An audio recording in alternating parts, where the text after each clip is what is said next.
জয় গুরু।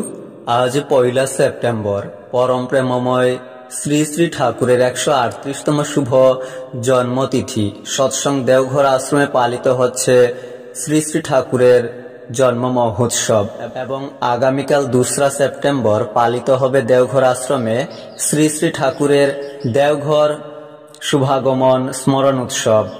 শ্রী শ্রী ঠাকুর ইংরাজি 1888 সালের 14 সেপ্টেম্বর, বাংলা 1295 সালের 30 ভাদ্র শুক্রবার শুভ তাল নবমী তিথিতে অধুনা বাংলাদেশের পাবনা জেলার হিমায়তপুরে জন্মগ্রহণ করেন। শ্রী শ্রী ঠাকুর যখন জন্মগ্রহণ করেন, তাঁর অপরূপ রূপের ছটায় আতুর ঘর আলোয় আলোকিত হয়ে ওঠে।